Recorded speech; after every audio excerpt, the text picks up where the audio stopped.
142 सांसदों के निलंबन के बाद 146 है, 146 बढ़ गए। 2-3 और हो गए। हाँ, बढ़ गए। सांसदों के निलंबन के बाद कांग्रेस पार्टी द्वारा धरना प्रदर्शन का आयोजन किया जाएगा, क्या कुछ है कार्यक्रम? देखिए, आप सबको पता है कि इस देश में बाबा साहब अम्बेडकर द्वारा जो संविधान बनाया गया, जो लोकतंत्र की मजबूत स्थापना की गई, उसमें कांग्रेस पार्टी का छोटे से छोटा कार्यकर्ता हो चाहे हमारी बड़ी लीडरशिप हो, सभी लोग दिन रात इस लोकतंत्र को बचाने में लगे रहते हैं। और वर्तमान में जो केंद्र में बैठी सरकार है, आप सबको पता है, वो बाबा साहब अम्बेडकर द्वारा बनाए गए संविधान को खत्म करना चाहती है, लोकतंत्र को, प्रजातंत्र को खत्म करना चाहती है। और जो भी लोग सांसद इनके खिलाफ बोलते हैं, उनका निलंबन कर दिया जाता है। ये लोग एक ही चीज चाहते हैं कि जिस तरीके से तानाशाही हिटलर ने की, ये हिटलरशाही यहाँ लागू करना चाहते हैं। इस तरीके के कानून लागू करना चाहते हैं ताकि आम जनता को फायदा नहीं मिले। और जो भी इनके विपक्ष में बोले, जनता के चुने हुए प्रतिनिधि, क्योंकि एक सांसद नहीं बोलता है, वो लाखों लोगों का प्रतिनिधित्व करने वाला व्यक्ति सांसद होता है। वो बोलता है, जनता की आवाज़ बन के वहाँ बोलता है, तो उस जनता की आवाज़ को कुचलने का काम ये करते हैं और उन लोगों को निलंबन कर दिया जाता है। देश की आज़ादी के बाद में सबसे बड़ी घटना कि एक साथ 146 के लगभग सांसदों का निलंबन कर दिया गया है।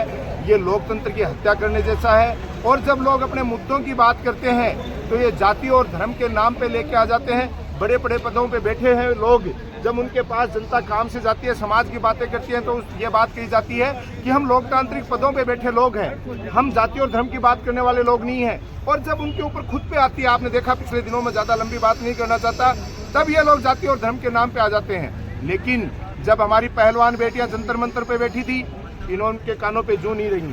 कल तो हमारी बेटी साक्षी मलिक, जिसने पूरे विश्व में हमारा देश का नाम रोशन किया था, उसने परेशान होकर इन लोगों से और कुश्ती से इस्तीफा दे दिया, लेकिन ये चू नहीं बोले। हमारे किसान भाई 800 से ऊपर शहादत दे दी किसान आंदोलन के रूप में। इन्होंने संसद में उनको श्रद्धांजलि देना तो दूर, और उनके लिए जो अपशब्द कहे, मैं मेरे मुंह से बोलना भी नहीं चाहता। तो मैं इतना ही कहना चाहता हूं कि आज लोकतंत्र खतरे में है। और आप सबको पता है कि कांग्रेस पार्टी का कार्यकर्ता देश की आज़ादी के समय में भी अपने की प्राणों की आहुति देने में पीछे नहीं हटा था।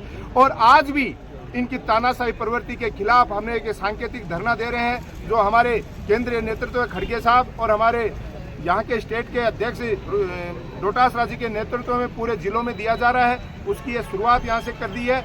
ये या तो अपनी तानाशाहियों से बाज आ जाएंगे, अन्यथा ये आंदोलन आज केवल हमारे जो जनप्रतिनिधि हैं, जनता के चुने हुए जनप्रतिनिधि जी, हमारे पूर्व विधायक जी हैं, हमारे प्रधान जी हैं, हमारे चेयरमैन जी हैं, हमारे डीसीसी के कार्यकारिणी, हमारे ब्लॉक अध्यक्ष, मंडल अध्यक्ष, ये सारे लोग यहाँ पहुँचे हैं। और मैं ये बता देना चाहता हूँ कि या तो ये अपनी हरकतों से बाज आ जाए, नहीं गाँव ढाणी लेवल पे जनता सड़कों पे उतरेगी। और झुंझुनू जिले ने जो जनादेश दिया, हमने उस समय भी दावा किया था कि सातों की सातों सीटें जीतेंगे, और उसका रिजल्ट आप देखिए कि 7 में से 5 सीटें हम कांग्रेस की जीत के जिले से गए हैं। और मैं कह रहा हूं, इस क्रांति की शुरुआत हमारा झुंझुनू जिला तय करेगा।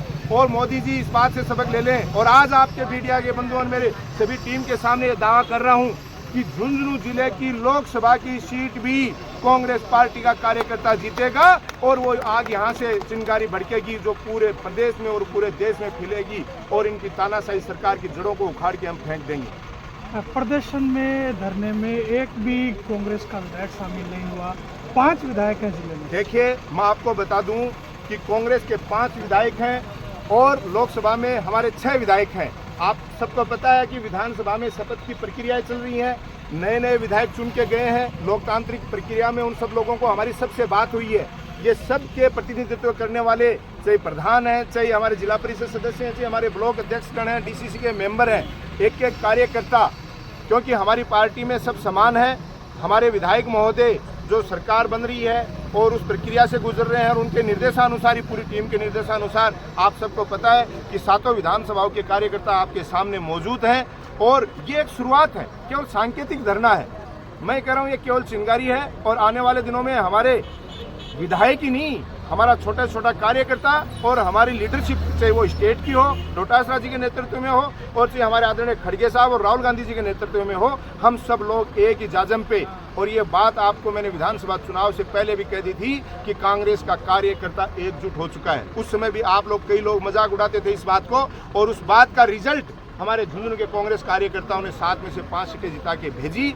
और यही आज फिर दावा कर रहा हूँ कि कांग्रेस एकजुट है, हमारे विधायक एकजुट है, हमारे सारा कार्यकर्ता एकजुट है और झुंझुनू लोकसभा सीट भी यहाँ से जीत के भेजेंगे। और हमारा कार्यकर्ता मोदी जी की इन तानाशाहियों के खिलाफ हम सड़कों पे लड़ रहे हैं और वो लोग संसद में लड़ने का काम करेंगे।